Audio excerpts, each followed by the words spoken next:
So should I use PadSplit to manage my co-living property or not? Or what are the other options? What is PadSplit? What do they do? Guys, all those questions are going to be answered today in this episode as we talk with the account executive for the Jacksonville, Florida core market of PadSplit. E has become a friend. He's extremely knowledgeable about the co-living shared housing space. And I think you're going to have some gems that you're going to take away that will either do one of two things. Either A, will push you towards PadSplit and what they're doing and push you towards this model of co-living, or you might listen to this and say, yep, nope, heard it all. That's not for me. Either way, if you're looking to be on the cutting edge of what's happening in the real estate space and the affordable housing space, this is the episode to listen to. Enjoy.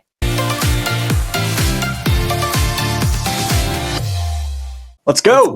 We're here for, dude, second time now. Second time back, yeah. E, thanks so much for being on, man. This is we'll do intro and outro later, so we're just gonna dive right into it. I know this is our second time. We did a killer interview, like it was good. And then at the end, I was like, yeah, we didn't record. And you were like, can I curse? What the fuck? Yeah, I think I even asked you, I was like, hey man, is it cool if I curse? Like, you know how many kids are around? And then I think I screamed really loud, curse word. But man, it was funny. After the whole hour, like it was so many gems, so many banger things that we were talking about. And then we found out, no, none of it was saved. The listeners are like, we don't care. What's it going to be like right now? Yeah, exactly. Right. Man, it's good. So tell us, you are an account rep for PadSplit, which, most of my audience is going to know PadSplit. They're the leading tech company in this space, really leading this room rental, shared housing, co-living, house hacking, whatever you want to call it, all the terms people use to describe this stuff. So you're an account rep in Jacksonville, Florida. So just tell us a little bit about what an account rep does and give us a little intro to who you are. Yeah, that's it. Well, first off, Sam, thanks again for having me on. It's always you bring great energy, and it's always a joy to get to connect with you. And thank you for having me a part of this. So my name's Emanuel Premate. I go by E. I am the Jacksonville account executive. And really my role as an account executive here at PadSplit is to truly be a guide throughout the hosting journey and becoming a PadSplit host, from kind of navigating through the platform to, providing some training on the tools and resources that we have, including like our zip code map that can help identify where to acquire property. Then once you have that property, making sure you understand the guidelines that are required for the PadSplit rooms, and just really sharing information throughout every step of that process. And then when you are ready to activate, ensuring that, we've kind of checked off all the items and, ensuring your long-term success with PadSplit. So that's really my role here. And I am a corporate sponsor of the Jacksonville Real Estate Investors Association here. I'm involved in a lot of different groups, and I try to stay actively involved with, our vendors, investors, and, what's the latest going on in the market, and truly just being kind of that boots on the ground resource for people who are looking to, potentially invest in Jacksonville for PadSplit. Now, we do have 13 core markets with PadSplit. I'm going to try to name them off of memory here. So we have let's go. Jacksonville, Orlando, Miami, Tampa, and then we also have Atlanta. Then we have Baltimore. We have New Orleans. We have Kansas City. We have Phoenix. We have Dallas, Houston, and then we also have two more. I'm going to cheat here. Richmond, and I feel like I'm missing one more. Which one was it? I mean, you're launching Charlotte. I don't know if you're counting that one or not, but that's been delayed a little bit. Yeah. But anyways, if you're interested in PadSplit, reach out to one of our account executives, either myself or anyone else on the team. We're all here to truly help you grow. We're not here to upsell you on anything, whether you work with an account executive or not. That platform fee stays the same. We are truly guides throughout this process. So yeah, wow, man. What PadSplit has done, I've got to give just tons of credit where credit is due. I mean, I know PadSplit has really worked with regulations. I know they were responsible for that, that letter that came out, at least the way your CEO tells the story, Atticus, he says, you guys were really responsible for that letter that the U.S. Department for Housing and Urban Development put out, kind of recommending co-living and allowing housing choice vouchers, which are like what some people used to know as Section 8 vouchers, to be used for rooms, like not just whole houses or apartments now. Like those vouchers can be used for rooms, which is a pretty significant development, and definitely puts like a stamp of approval on what you guys are doing, what you're leading up there. So yeah, it's pretty cool. Hey, why was Charlotte delayed? Just out of curiosity, or is there a real reason, or is it just no? They're just kicking it right down now, the I mean, really, we're just focusing in on our current core markets that we have. We're really trying to grow those to a point where they're stabilized. I will say that Jacksonville right now is that fastest growing core market. You look at Atlanta, where we've been for 5 years, like that's a stabilized market. But the clip at which we're growing here in Jacksonville is even faster than where we were with Atlanta at that same point in time. So one of the things we've come to realize is that every market is different. And so we're testing out different marketing strategies, because when you are a marketplace, truly, it's always that balance of supply and demand, right? And so we're seeing the sudden influx in supply here in Jacksonville. And now, we're testing out different strategies and different things here to make sure that demand is keeping up as well. So I think it's really just honing in on our strategies to ensure that when we do start scaling into other markets, hey, we know it's worked here. Maybe we can try something there. Maybe we try this in Atlanta. Now we try it here. So I think it's really just kind of setting ourselves up for long-term success, because is there a need for PadSplit in other metro markets? 100%. I get that request every time I do any kind of events. And it's just, we're not in that place. As a Series B tech company, we have to be very strategic, very intentional with where we are going and what cities we are growing. Well, cool, man. Let me build up to a bunch of units here. Charlotte's my core market. Everybody who listens to me probably knows that. And you guys can just take over my management. One of these days, man. Yeah. Well, man, tell us, for those who don't know about PadSplit, give us a quick bio on the company itself, kind of what their mission is. Like, what are you guys here to do, accomplish? And then, like, as silly as this may sound, because this is like, I focus on co-living, like, kind of like how you accomplish that mission, and maybe go into how you guys see this room rental space. Sure. So our whole mission here at PadSplit is to do well, do good. Do well for investors by helping them earn more cash flow, but doing good by helping solve for a need and solving for the affordable housing crisis one room at a time. And so, we do that through offering this platform that, connects the workforce. So, we target those making anywhere from about $20,000 to $60,000 a year. Think retail workers, service workers, hospitality employees, like the large majority of employees in the US. That's who we're targeting for these room rentals. And we offer them on a weekly basis. At a minimum, they have to stay for at least 31 days is the requirement. And then after that, it's on a week-to-week basis. And then for the investors, it's beneficial because, now they have this, cash flowing strategy that works, and it's not only increasing their cash flow, but it's also mitigating their risk, because now they're creating multiple streams from, that one property. Now, the benefit and what the value that we provide for investors and with the business model that we have is that there's really, I'd say, 4 key components to the PadSplit model. One is that we do all of the marketing. So we do paid advertising on Google, on Facebook, on Instagram, on TikTok. All those major social media platforms is how we're driving demand to those rooms. Now, we also do, and this is, look, dude, I actually learned this after I joined, but there's 60 plus listing services where you can list a room for rent. And so we will automatically distribute across all those channels. And that's just really expanding that organic reach. I mean, if you look up right now, Jacksonville room for rent, PadSplit is that number 1 result.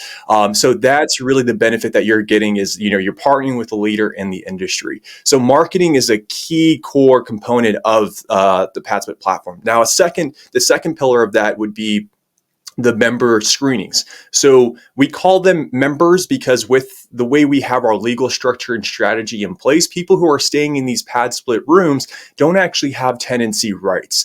It's rather, there's a members agreement that they have to agree to. But prior to even agreeing to that members agreement, they have to pass our background checks. They have to pass our financial checks, and they have to pass an eviction report.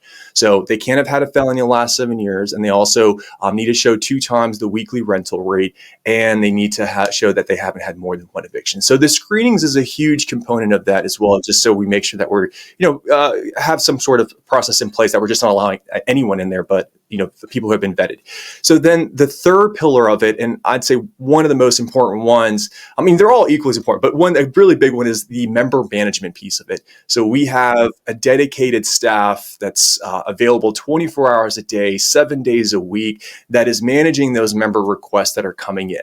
I like to really keep it simple, where PadSplit does the people management and then the homeowner is responsible for the property management. The nice thing about our platform is that it does have an internal kind of maintenance ticketing system. So the members can report issues, and then that will go either to the host or the property manager who's managing it to resolve within a reasonable time frame. So the platform is incredible. One of our biggest supporters locally here, his name is Jeff Weller. He's a very experienced host, has about 6 homes on our platform, long-time investor, 20 plus years, owns Coast to Coast Mortgage, the leading lender here in Northeast Florida.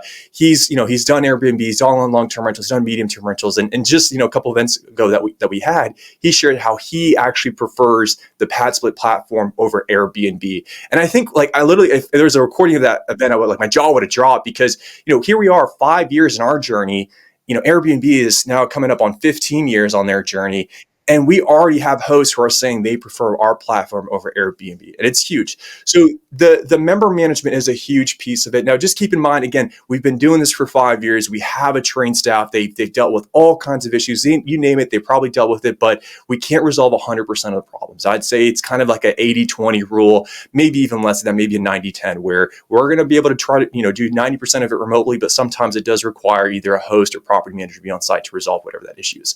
And then the final thing I'd say is the payment processing. So that is that fourth pillar where we add value for investors. So anybody who's ever done shared housing on their own, and without like a structure that you have with your program, but somebody just kind of doing it on their own, it's a struggle, right? Making sure you got people paying you on time. Some people pay cash, some people pay Zelle, some people pay Venmo, and then trying to keep track of that in your accounting can be an absolute nightmare and a headache. So that's where, our platform, they can just kind of pay through PadSplit platform. The members pay on a weekly basis. The host gets paid on a weekly basis, minus our PadSplit platform fee. So those are the 4 key pillars: marketing, member screenings, member management, and payment processing as well. Dude, sick. Yeah, amazing. What great, very articulate in the way you described all of that.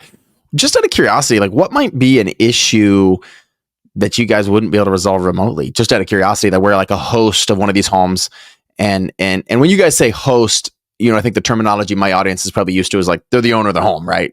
Basically at the end of the day, they're the investor, they're the owner of the home, trying to, provide this service using listing on PadSplit, but then also create this cash flow. What would be an example of something though that you guys wouldn't be able to resolve remotely, and someone needs to step in and take care of it? Well, let's say it's a medical emergency or something where, we can't be the one dialing 911, then, have that be either the host or have somebody on site there. So, that's one example, but, another example, it really comes down to things that are needed, that's needed on the property, anything that kind of requires hands-on on the property. So toilet fixing, leaking pipe, or something like that. Yeah, we'll notify you. We'll let you know. It's not like we're going to be sending out PadSplit employees to do that. That's going to be something on the host. Right. Yeah. So you guys are basically, just to recap, you're that tech platform. You can handle a lot of this member services, handling disputes. I think one of the things you guys, I don't know if you really handling a dispute between the tenants. That's something your team takes care of, right? That's right. Yeah. So member dispute, that comes to us. We also just recently rolled out our member-to-member rating system, which is amazing. It's super sweet. It's cool because when somebody is interested in booking a room, the host can not only then see all the checks that we've done, they can see their profile photo, they can see their age, they can see their occupation, but they can also then see their member rating. And so they can see reviews from other members, they can see reviews from other hosts. So it just kind of provides some extra layer of kind of a control and being able to kind of screen additionally as a host on who's going to be renting that room. Do members get to see other members? Is it member to host only rating, or is it do members get to see other members' ratings? Yeah, so members can see the other members who are there. To be 100% honest with you, I don't know if other members can see other members' ratings, but I do know they can see the profile photo and they can see who's there. Yeah, correct. Yeah. You're I don't want to move into that house. There's a 3 in that house. I'm only moving in with all 5s. and we have thresholds. So once they fall below a certain threshold, and we'll obviously let them know, we'll warn them. And there are some things that are immediate termination, like any sort of violence or criminal activity. That's immediate termination, no questions asked. But, as their rating begins to lower, there's going to be a certain point where it's hey, you're subject for termination. and so our team will work through that. But we've been testing this out for the last couple of months. We've recently rolled it out with great success, and we're always, one thing about PadSplit here, I'll tell you, man, being here for the last 5 months. So I joined in May, coming up on now close to my 6-month anniversary, and it has just been so freaking exciting to see like how we're constantly all working together to kind of think through how we can improve it, how we can optimize it, from our product team, who is incredible, to our marketing team, just getting it out there and spreading the word, into the growth team that we have with the account executives. Like, there is truly like this cohesiveness amongst the community, and also outside of the organization as well. Like, we've gotten so much support from our existing hosts and who are spreading the word, and our vendors as well. We have a vendor network of vendors who have gone through our application, have been vetted, and understand the PadSplit model. Like, there's this whole ecosystem that's growing out of PadSplit. It's just been like incredible to witness and be a part of. Yeah, that's cool, man.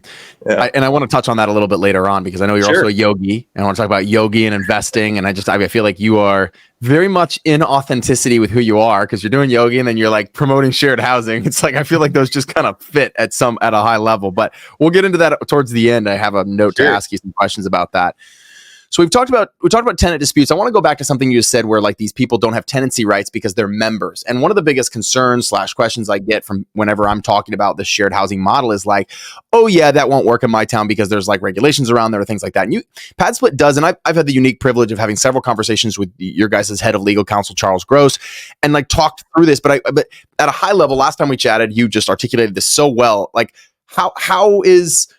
what's PadSplit's strategy around that at a high level? Obviously, the point of this is not to be a legal discussion, but just to give people kind of an idea of how you guys operate in that space. How are you in all the markets you're in? I mean, you're in 13 core markets, but correct me if I'm wrong, you've got a ton of satellite locations as well, right, around the United States? Yeah. So I'm just going to preface my answer with always consult with local legal counsel, just to make sure you're abiding local code and rules and regulations. But with the reason we always encourage going into these active core markets, which I listed out earlier, is because we have done our research and we know that we can operate compliantly with the legal structure and strategy that we have in place. So just to kind of break it down for the listeners and the viewers here, the way it works is when you decide that you want to partner with PadSplit, for one, you're exclusively committing to PadSplit. So unlike other marketplace and listing sites like Airbnb, VRBO, where you can cross list, you can't have like your PadSplit room also listed on Airbnb. The reason that is because of those checks that we do and the member agreement that we have. So that's one really key component to keep in mind. Then, secondly, we've been able to grow and scale to where we are now with 8,600 plus units nationwide because of this legal structure that we have in place. And we've had 0 listings removed, for it being a PadSplit. So just want to highlight those two key components. Now, the final thing I want to talk about is just like how that structure looks like. And so when you decide to list on PadSplit, we're going to create a PadSplit LLC. And this will be the tenant of the home, because there's going to be a long-term lease agreement between this PadSplit LLC and you or your LLC in which the home is in. So technically, there's a long-term lease agreement between the homeowner and that PadSplit LLC.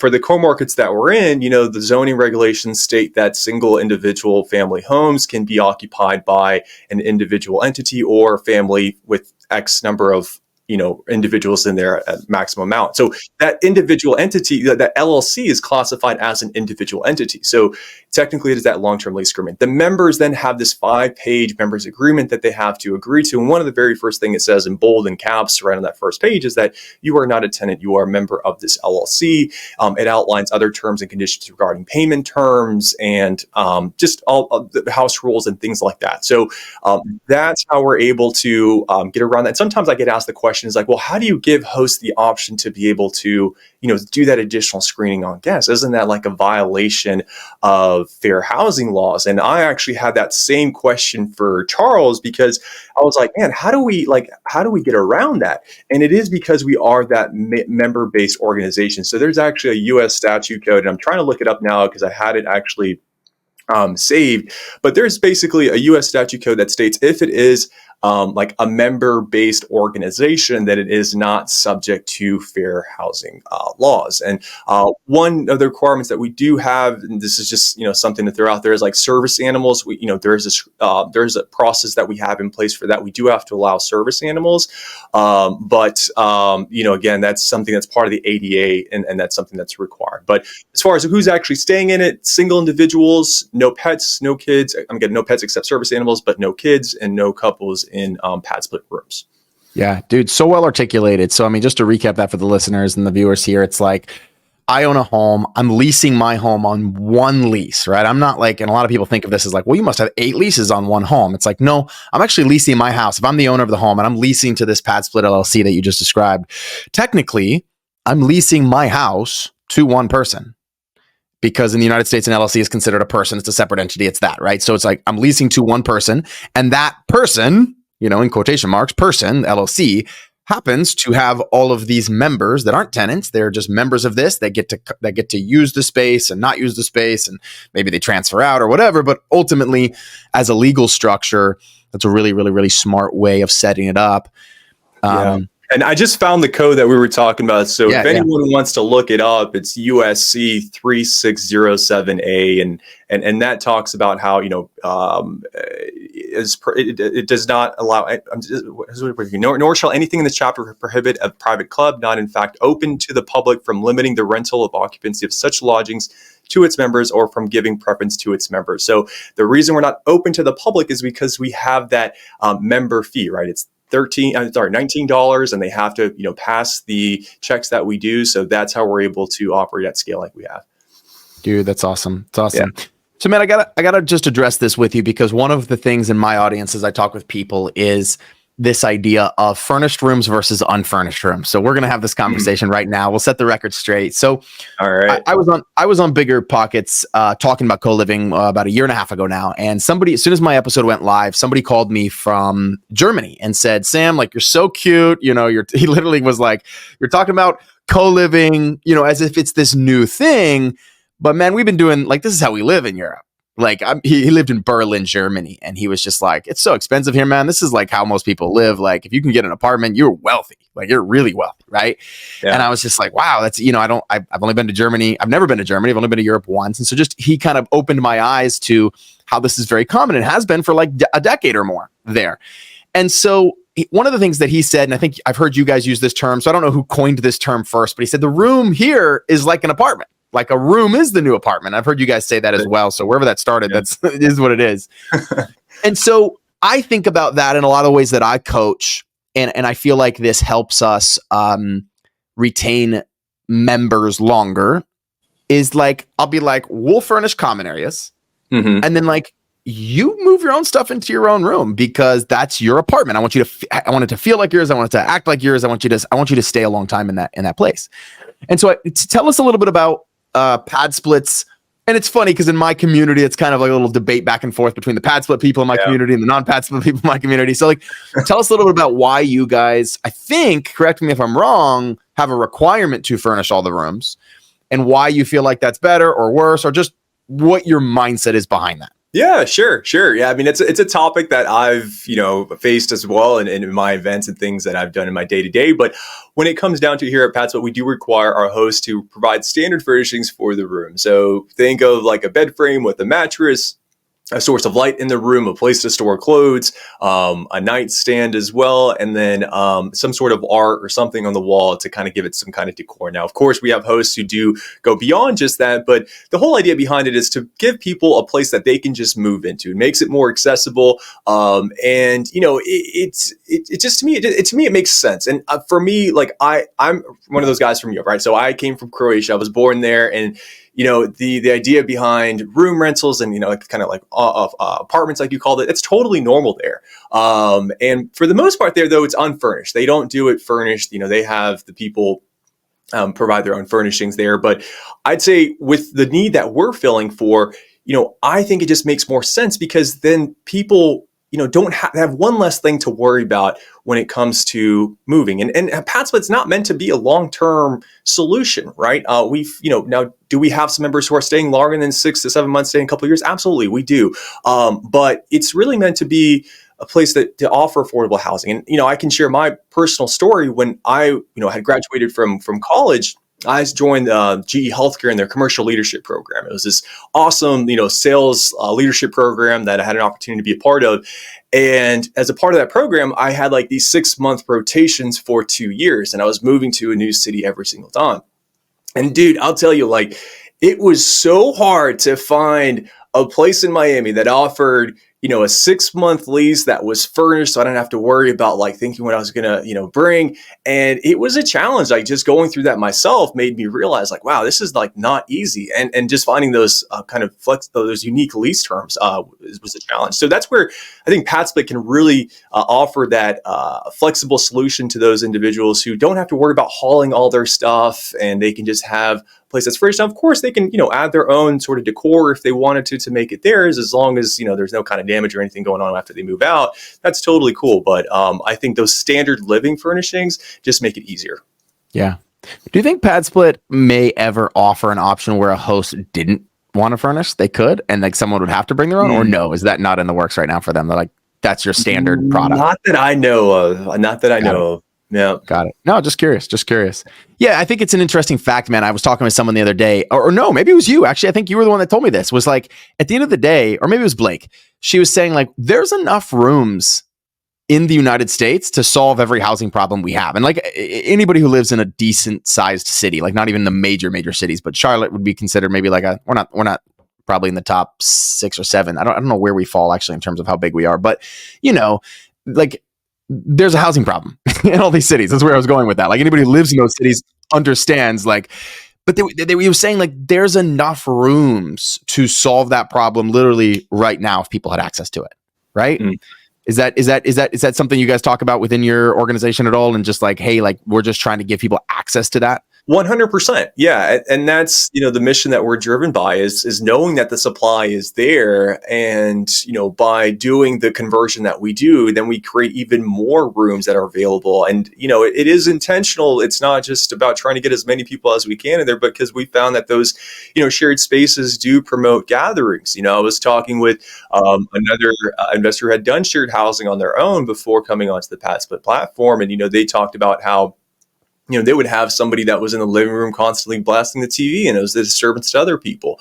And so by, creating that additional room there, one, you're adding more housing. Two, you're making more, income as an investor, but then you're also, mitigating those chances of causing disturbances to others in the home. Yeah.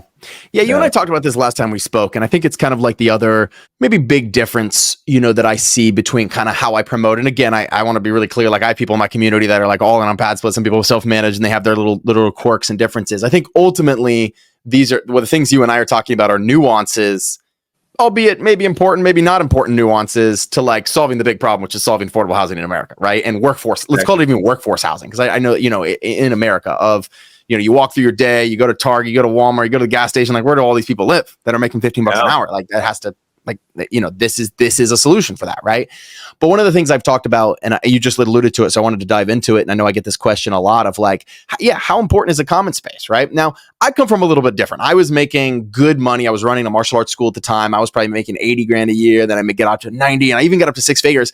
And even during that time, I was still loving my co-living spaces. So I wasn't the like, hey, I'm making 20 grand and I have to live here. I was the kind of investor guy who was like, I love my housemates. Like one of my good housemates was from Mexico. Another one of my housemates asked me to marry him and his girlfriend. Awesome. I love who that. He met at one of our little community gatherings, which was so cool. And then I realized like that's actually really bad for business, because when they get married from 2 of our houses, they both move out. Still wouldn't change it, but like was fun. And so for me, I do preach this like community aspect to this. And I preach, like we just converted a 10-bedroom here in Charlotte. We just did a 10-bedroom. I launched it. It was one of mine and my wife's. And we like took the 2-car garage and turned it into like, we put a pool table in there. We do not put TVs. I agree with that 100%. Because like the TVs, we don't even do couches. And that was actually something I learned from you guys. But we'll do like kind of stand-up tables, some desks where people can work and have these co-working spaces. And why is it important? And you kind of alluded to it, but I at least wanted to have the back and forth with you of like, I kind of preach like, hey, community space, it's important, like create it as best you can. And like you and I probably both know, like it probably gets used once in a month, maybe, right? but like maybe more. I don't know. The truth is I'm not in these homes all the time anymore because my wife won't let me live in a co-living house anymore, but I would. I want to be clear about that. I think, look, I think community happens even without the common spaces, because naturally when you're living in a shared housing model, you're going to interact with each other. And, through that, that's going to create connection. And that may then lead to opportunity for others, whether friendship opportunities, work opportunities. And I think the community aspect of it, it's not so much rooted in having a common space where people can do things. I mean, I just think back to like when I was, living in an apartment complex. I mean, I'm in a home now, but when I was living in an apartment complex, I had all these really cool amenities and everything. But some of the coolest people I met was just like walking in the hallway, walking from my, from the parking to my apartment. Just kind of strike a conversation. And then, from there, we would hang out outside of the place. Because at the end of the day, we're just there to, live and to have a place to crash, and have a nice livable space. But the community aspect of it, I don't think it's dependent upon the common space. That's just my viewpoint. I'm not hating on it. For those who do it, I think, it is a nice little way to spice things up maybe. And also like who are you catering to, right? If you're catering to that young professional crowd, they're going to be looking at like, hey, is this place going to be a cool spot to, hang out and hang out with others? Or are you, catering to somebody who's, middle-aged, is working kind of at the job that's, 20 to 60K and just looking for a comfortable quality place to be able to live. Yeah, it needs to be cool. It needs to be cool enough to maybe, for us, I think working professionals, younger working professionals is definitely more the target. So it needs to be cool enough for them to want to stay there and think it's awesome, but not cool enough to have a 40-person party every weekend, right? Like that's which it's like that kind of to your point. Medium. To your point, that's what you guys don't want, right? And none of us do that are in this game of like, we don't want parties happening in our house, so like, or people crashing in the common space every night. Like, no, that's not fun. So there's a balance there. Well, Sam, let me ask you real quick. I'm sorry. While we're on this topic, do you have any people in your community who have like pools or things like that? Because to be honest with you, that's kind of a gray area for us here in PadSplit's. So I'd love to hear from you if you happen to have any experience with those, like any pools. I have a pool at the latest one. We're launching another 10-bedroom in a small town called Asheville, but I just happen to know Asheville like needs housing like crazy. It wouldn't normally have. It'll probably be a while before Asheville becomes a core market of PadSplit because it's just like 50,000 people. But I know it's needed there. And we've got a couple other homes, and we had a pool, but I just ended up covering it. And like for a split second, I was like, I'll have the pool. And I was because I do these 5-day challenges now where for free, I just teach people. Or we're actually doing one right now. And for free, we just teach people about the co-living model and how to do it. And we talk about PadSplit on day 5. We have a whole day about all the options for management. PadSplit inevitably comes up to the top of the big companies that can do this for you, the bigger companies.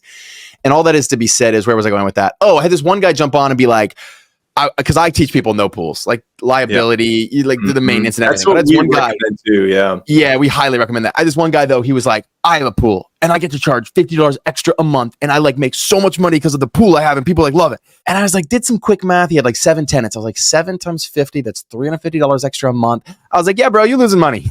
Like, anybody who's had a pool and understands like when the pump dies, you're down $1,500, right? You got to keep track of that. Your insurance is going to be higher. Like I was just like, somebody dumps one thing of someone breaks a glass and it's in your pool. Now you have shards of glass. Now you empty it. That's 7. So like, no, I just don't think economically it even works out too. Right. So it sounds like you guys are the same boat. Maintenance expenses, like all that stuff, you got to take that into account, and it usually just doesn't make sense.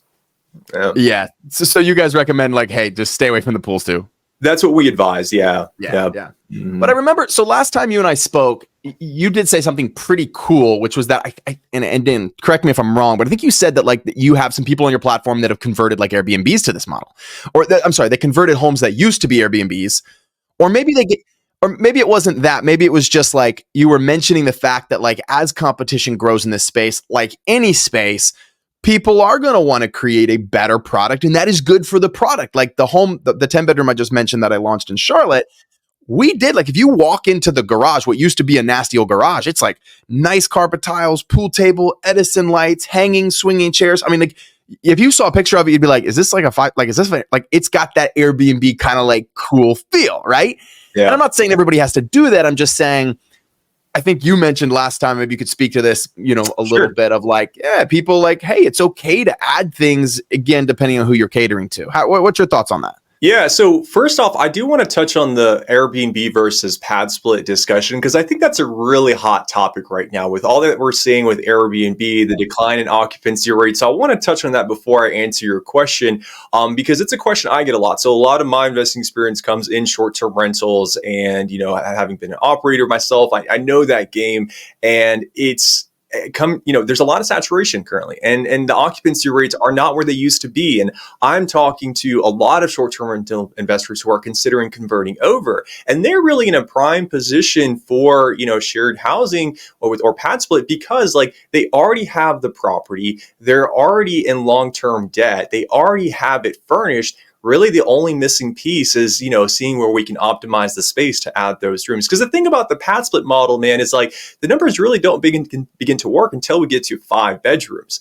So that's kind of the minimum that we look for. And that's why, our pad split buy box is at least 1,200 square feet, because that's what we found we can get to that 5-bedroom mark.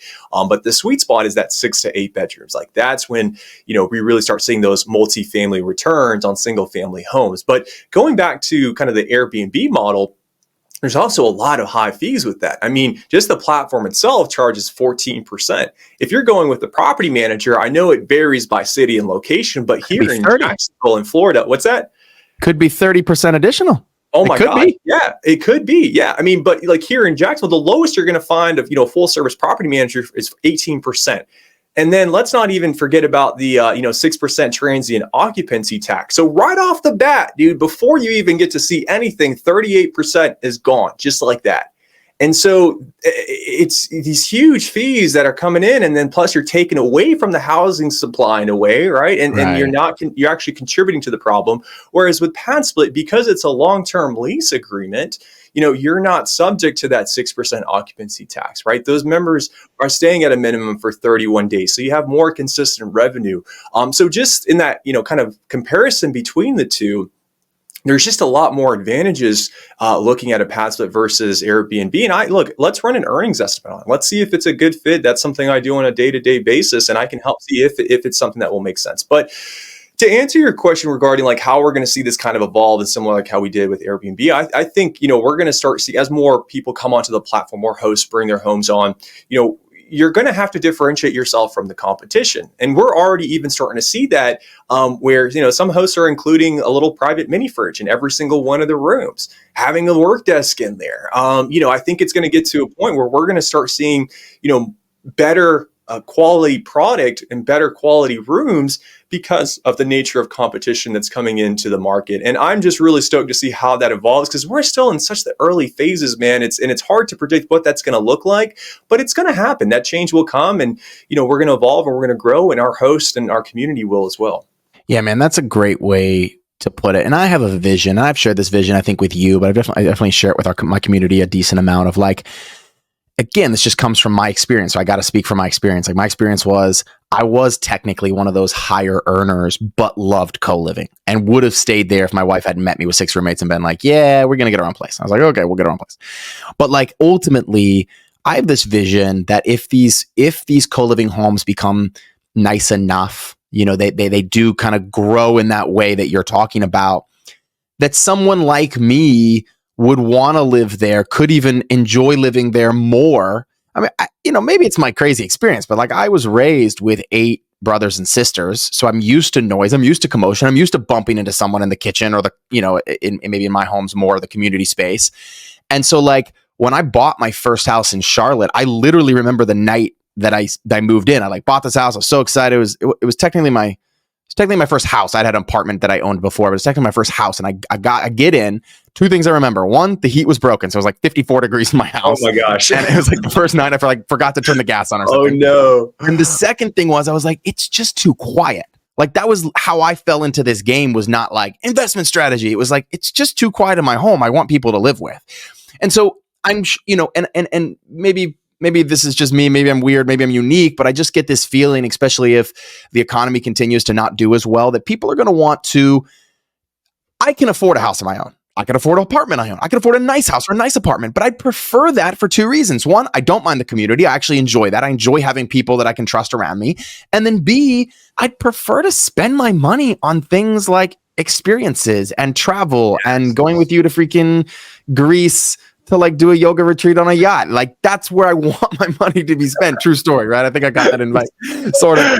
Like that's where I'd prefer to spend my money. So it's like I could afford $3,000 on that beautiful bougie apartment, or I could spend the $800, all utilities included, if I'm willing to make that sacrifice. And so I kind of have this vision is like as things get nicer, like we're going to want to live there. I think more people are going to want to.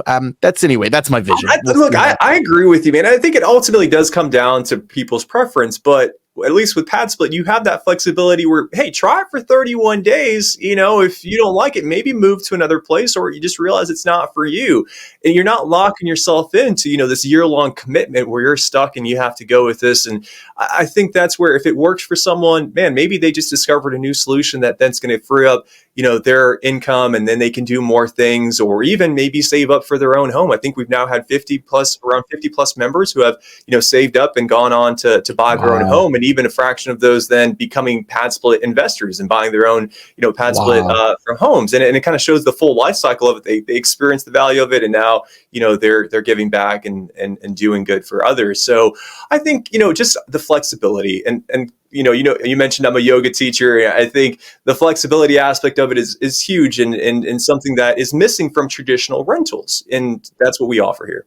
Yeah. So, man, in this episode so far, we've done a great job. I feel like I'm just highlighting the social benefits. It's solving affordable housing. So, all the things that PadSplit kind of provides and how they support with this model. Let's talk actually about some of the returns. I mean, What are you seeing? And you could give me any market you want, but what are you seeing? Like, if I can rent, what are you seeing like single family rent versus what PadSplit could potentially do in any market you want to talk about? Can you give investors, because, a lot of my community again is investors. So like, you give them an idea of like, okay, I rent it for this, a single family, but like, what is it going to bring in if it's a PadSplit? And of course, I know you have your rental, what'd you call it? The earnings calculator that we have. Yes, you can talk about that and how people can use that if you want as well. Yeah, sure. So I'm going to talk about Jacksonville specifically, just because this is what I deal with day to day, and I know the data here more than any of our core markets. I will say on a national level, we have 8,820 total units nationwide, but the average weekly rate here in Jacksonville is $170. Now that can vary anywhere from about 150 all the way up to about 280 I've seen. Now it's also really important to know like what area of Jacksonville you're looking in, because when you're west of the river, the average weekly rates are going, anywhere from about 150 to about 200. But as soon as you go east of the river, there are higher quality places, and there's like Town Center here in Jackson, which is like this huge outdoor shopping center, and so the rates are going for a higher price, but also the acquisition cost is higher. So what we're seeing, east of the river is going anywhere from about like 180 or so to that 280 mark, so a little bit higher. So that's why it is really important to work with an account executive, because again, they're going to understand that market. But on padsplit.com, even if you're not ready to, host, or you're still kind of in the early phases, when you create that host account, you gain access to all those tools and resources that we have, including that earnings calculator. But more importantly, which I absolutely love, and it's been a game changer, has been what's called this market data insights map. So this will actually show you like a zip code level, the number of active PadSplit rooms that we have. It's going to show you the average weekly rate. It's going to show you the occupancy rate. It's also going to show you how many properties are in the pipeline. And then we also have, we're going to be rolling out a new feature here soon on that tool. It's going to show you like how many days it takes to get that first booking for that zip code, and then how long it takes to get to 80% booking. And this is like all available for free. You don't even have to host with PadSplit. If you want to just use that tool just for your own, due diligence, man, have at it. It's there for free for you to be able to research. But our average stay here in Jacksonville is 7.1 months. Is what we've seen. And we have about a 75% occupancy rate currently. We are in slow season. And that's another thing, when we're looking at Airbnb versus PadSplit, do we experience seasonality? Yes, we do. Even though there's, a need for affordable housing, I feel like consistently, we still even face that seasonality, but I would say it's not as a steep of a seasonality as we see in short-term rentals. People who are familiar with short-term rentals, that right now they know like this is the dead of the slow season. Like it really slows down to a grinding halt here around October, and really doesn't pick up until we, at least here in Florida, doesn't pick up until we get to probably around March timeframe when we start hitting spring break. But seasonally, seasonality is not as steep. So again, going back to that more kind of consistent revenue with PadSplit. And the median days to first booking is 4 days. I mean, I was working with the host here who had a 5-bedroom, and it was close to UF Hospital, listed it, on a Friday, had the first booking in by Saturday. By that following Friday, it was fully booked up with one week, all 5 rooms fully booked up. Let's go. Yeah. Yeah, I think you brought up a great point. I want to kind of circle back around to about Airbnb versus, or short-term rentals, let's call it, versus PadSplit, or versus this model. And that is that, I had someone tell me, some lady, she was almost in tears when she told this to me. She says, she's like, Sam, I was going to go start investing in Airbnbs. She goes, but then I heard about this model and I realized, like, if I can still make decent returns and do this model, I'm like, now I'm giving back, versus the number one thing that was keeping me from going all in on Airbnb was the fact that I knew every home I bought in a tourist area was taking away from the housing demand. And you mentioned that earlier, but I just wanted to highlight that point because it's so true. It's like my wife and I love to vacation in Asheville, and we loved it. Like it's like named one of the top 5 foodie towns in America right now. So we'll go to these restaurants, we'll talk to these servers, and like, oh yeah, we drive an hour and a half because it's too expensive here. We drive, it's just not. So to be able to, and it's part of the reason the city just fights Airbnb so hard is because, like, guys, we need like actual housing for working people and people who want to come and actually live in our town.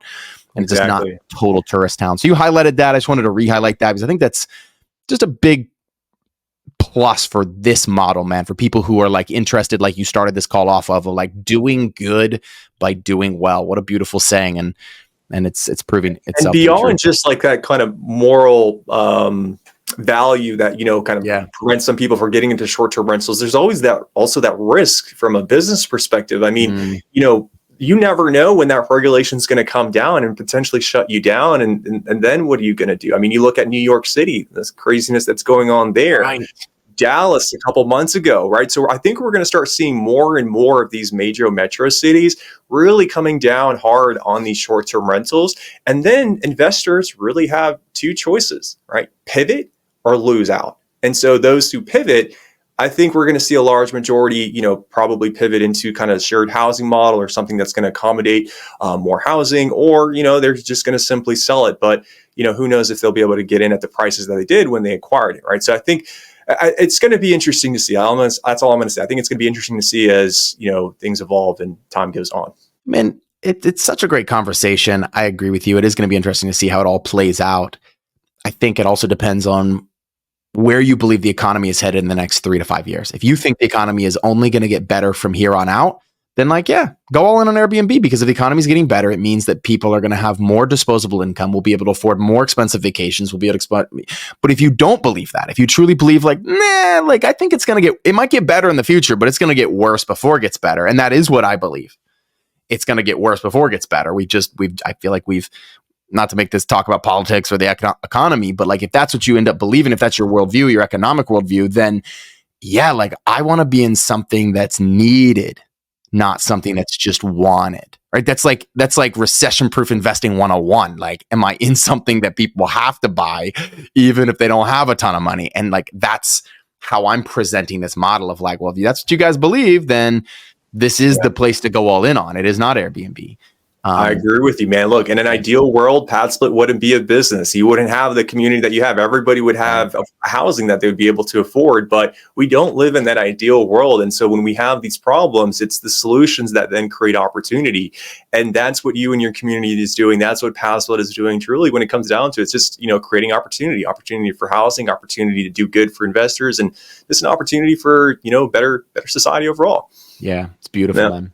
No. So as we wrap up here, first of all, this has been gold, brother. Good stuff. As good as the first one. What do you think? You know what? Yeah. This one recorded was better than the not recorded one. Yes. Love it. Let's go. 2 for 2, man. You have to bring me on for a third one, man. That's right. Exactly. I'll bring you on a live call someday, man. We'll have some fun with a live call and get you on. And this, just to give you an idea, man. Like, so I'd love to talk to you about this offline sometime as a way to promote what you're doing. But we do these 5-day challenges. Now we do run ads. We put money into ads, but we got 1,000 people off of a fairly low ad spend. We got 1,000 people register for this next one. And I have consistently, and normally in the industry, if you have 1,000 people register for a free event, you might have 10% show. We're consistently having close to 200 like live people on a Zoom interested in learning this model. And I'm like, it's 5 days. Like they've got to show up for 5 days in a row. So yeah, I guess my point in saying all that is like, man, the interest is here. People are getting it, and you're positioned so well. I really do like the Jacksonville market myself. I know you're sold on that too. You're there and you live there. So well, quick stat on that real quick before we transition, because I think I want to really highlight that point on the need for it here. So there's 803,000 people in the working class here in Jacksonville. This was pulled from the Federal Reserve website. I did an event recently, so I wanted to get this data. And of this 803,000 people in the working class, 43% fall within our target demographic of making $20,000 to $60,000 a year. So that's 344,860 individuals that need affordable housing. Now, are we going to capture everybody in that? No, of course not. But even if it's just 10% of that, and that's a very conservative, portion of it, it's 34,000 people. We're only at 811 units here in Jacksonville, right? So I think that just highlights the massive potential. So although maybe like we're getting a lot of buzz now, and I've even heard some like, are you at saturation? Are you close to getting there? Like, dude, the best is yet to come. We're just getting started. Dude, could not agree more. I got a very similar question literally yesterday. She goes, well, if someone else from this course I'm teaching is in a market, should I go into that market too? We're talking people that'll probably have like 2 or 3 homes. I was like, excuse me? Like, of course. It's a no-brainer. Yes. Yeah. I want to just hit on one more quick thing, man. And that is, how does yoga, we're just transitioning a little personal here and we'll wrap up. Tell you what, before I go into that, final advice for anybody looking to get into this space. And of course, we'll have all your contact information in the show notes and anywhere you want them to go. So why don't you can drop that now if you want to. But if someone wants to get in touch with you, they're interested in a pad split, specifically they're interested in maybe Jacksonville area. What does that look like for you? And what advice would you have on where someone starts if they're interested in you /pad split managing? Fantastic question. So even if you have just an inkling of interest, I'd encourage you to join our PadSplit Jacksonville Facebook group. You can just type in the search bar PadSplit Jacksonville. If you want to stay up to date with events that we have going on and educational content that we share, you can put your email in that form that comes up when you come to join. But that is a great way to get to see other hosts, kind of hear their experiences. Once a month, I do like ask your PadSplit questions. So any question that you have related to PadSplit, I answer those. I'm kind of working on doing like a once a month like live call as well. So and we just provide, it's all value driven. This isn't one of those groups where you get people spamming with like their own service. Actually, one of the rules to agree is like you can't solicit services unless it's requested. And so it's really driven and built upon education, value, and community connection. So if you have any interest, join in at the PadSplit Jacksonville Facebook group. Now, if you're someone, after listening to this, you're like, all right, I'm stoked. I'm ready to go on board. I got a home, or I'm looking to acquire, I got capital ready to deploy. I want to work with you, E. You can reach out to me directly, Emanuel at PadSplit.com. Shoot me an email. We can set up some time to connect. And really, it's guiding, consulting. We're going to look at the numbers. We're going to analyze the location, the property itself. And even if it's here in Jacksonville, I can do a walkthrough. And so it's just providing value. And so if you're interested, reach out to me and we can set up some time to connect. You're pretty active on social too, man. Is Instagram a great way to connect with you? I can't believe I forgot that, man. Yeah, so I am on Instagram and YouTube at Big REI Growth. We only do it big here, so Big REI Growth is where you can find me. I try to post like some educational content. We had a PadSplit conversion panel event a couple weeks ago, and so we just finished up all the final editing. We put the playlist together, so there's going to be an opportunity to see the full replay of that event. There we had 3 expert panelists. One is an experienced host who has 2 pad splits here in Jacksonville. Then we had a local property manager and also pad split investor. And then we also had a licensed GC. And it was really just kind of awesome to get to hear their experiences with PadSplit, working with other hosts and the first services that they provide. So we'll be sharing that soon. We're going to make the announcement in the Facebook group, but then we're also going to post kind of a link to where you can access that once it's available in that playlist. Dude, that's so great. Yeah, we'll drop all of that in the show notes. Super awesome. Thank you for that. One final personal question for you, man. I know you're into yoga, and I follow. I think maybe your personal. Do I follow 2 of your pages? Do you have 2? Yeah, I have 2. Okay. Big REI Growth and Big E the Yogi. Yeah. Okay. Awesome. So see your yoga stuff posted, and I love it, man. My wife is like she's like into that. She'll do it every day. Yeah. And How does that resonate with the shared housing model for you? Or maybe what I want to ask more specifically is, do you feel like those concepts or lessons help you become a better investor, or does it mesh at all with what you're teaching on the shared housing side of things? Before I answer that, Sam, are you a brogie? Are you a fellow brogie? Is that like a fellow yoga brother? Is that what that is? Yeah, yoga bro. Yeah, bro who practices yoga. I do practice, but it is not consistent. So I'm gonna put. Can I put myself in the ish category of that? Fair enough. I'll take it, man. Yeah, a brogie-ish. Cool. I've known to throw some downward dogs in my day, though. I got it. Oh man. Well, so I think, at least for me personally, so my yoga journey, it started after I had a cycling accident. It was a hit and run. I was cycling along US1, and this actually happened 3 years ago. And the car ran through a red light. I went flying off my bike, and I was bloody. I had all kinds of injuries going on. Half my nose was missing, a broken nose. I had some pretty gnarly, severe bone contusions in my left knee. The entire left side of my body was all scraped up. But when that happened, I like the car just took off. It was a hit and run, and I was left in the hospital, barely able even to walk. And I got to a point in my life, I hit a really, really deep low, facing depression, anxiety. I was overweight. My cholesterol was high. I have all kinds of health issues. And I then had somebody recommend, doing yoga. And, really committed myself to doing it just 10 minutes a day initially. And that's all it was. And when I started, dude, I couldn't even, touch my shins. I was far from flexible, but I stayed consistent with it. And it really started with 10 minutes a day, kind of worked up to 15 minutes a day. And by the way, if you're looking for something to start at home, this app called Down Dog, absolute banger app. It's incredible. And it's what changed my life. But what I began to notice was, like, as I kind of evolved physically, also mentally, my mindset began to change as well, because there's also that component of meditation and some breath work involved as well. And it really doesn't take a lot. To this day, I still will do my 10-minute session in the morning and in the evening, 10-minute meditation. But that simple, consistent practice, man, it really does carry over into my personal life, into my professional life as well. And I think it allows me to view things with an open mind and just kind of, thinking big picture and just thinking like being open to opportunities, because sometimes we find ourselves doing things and doing them because it's always worked that way.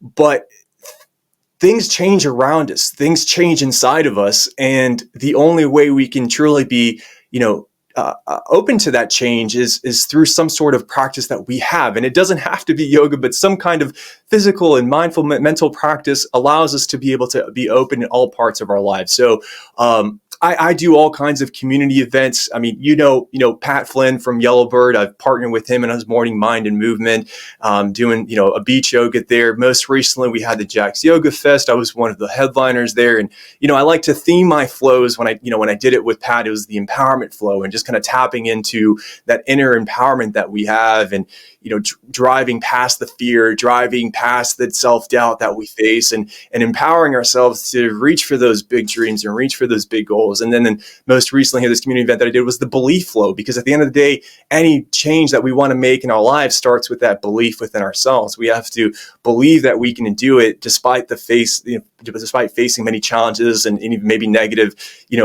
things from others. You have to believe in it, and that belief has to be so strong that nothing can, break you from where you're going. So, I try to, use my story and my passion to help inspire others. It's not just about the flexibility. It's, really about, the transformation that we experience on a, mental, physical, and spiritual level as well. There's certainly a spiritual component to it as well. It's not religious in any kind of way. It's more so just kind of that inner spirit that we all have to, be able to give us the energy that we need to face the day to day. Yeah. Yeah. Dude, what an inspiring story. And the way that you came out of that. I mean, it's situations like those. I feel like you can see people go either way. They can go to depression and they stay there. They go to bitterness and they stay there. They go to, anxiety and they stay there. But for you to be a story of consistent, disciplined action to kind of reach in and pull yourself out with the support of others is beautiful, beautiful. Congrats to you. And that's an inspiration for so many others. Hey, did they catch that guy? Appreciate it. They didn't. Oh my gosh, they didn't. No, there was no cameras, there was no witnesses, and I do remember, the vehicle. It was a Cadillac STX, one of those. It was blue, navy blue, and I actually went because I know I left the dent in the car. Look, I'm 6'3". At that time, I was about 210 pounds. I know I left the mark on that car. So after that happened, I had some of my friends and my mom helped me go to like every single one of the auto body shops in Brevard County and like drop a picture of the car, where the damage would have been. But nothing came out of it. But, for me, it's more important that, I'm in a place where I'm actually even more healthy and in a better place in life than I was when that accident happened. And so that goes to show the strength of and the power of, resiliency and grit. And even when you're going through some of the most challenging moments in your life, there always has to be that belief and that light at the end of the tunnel. And when you do come out of it, man, you look back and see how you've evolved and transformed. It's empowering. It's a powerful thing. Powerful. Yeah. Well, what a way to end this, man. I just really appreciate your time. Honor you for sharing your personal story, talking about all the things you're doing in business. Hey, man, we got this on recording. This is good. I just thank you so much for your time. Yeah. This is going to inspire lots of people. Thank you so much for your time and your energy and your gifts today. God bless. I appreciate it, Sam. Thank you. Have a good one. Boom. Wasn't that great? Not only was that great to hear E's personal story, but also really, really, really dive in to all the great things that PadSplit is doing. And look, I always say you got to give credit where credit is due. PadSplit is leading the charge. I'm grateful to be in their wake as we create this. And, sometimes I have these slightly different views on how things should be done, but ultimately PadSplit is there to solve the same problem I'm trying to solve. Let's create community and actually solve affordable housing in a way that's meaningful and in a way that actually keeps people off the streets, allows them to use their money for the things that they love to do instead of having to use it on housing or not having housing at all. So hope you enjoyed this episode. Share it with someone that's looking to get into the shared housing space, and I will see you guys on the next episode. Love you.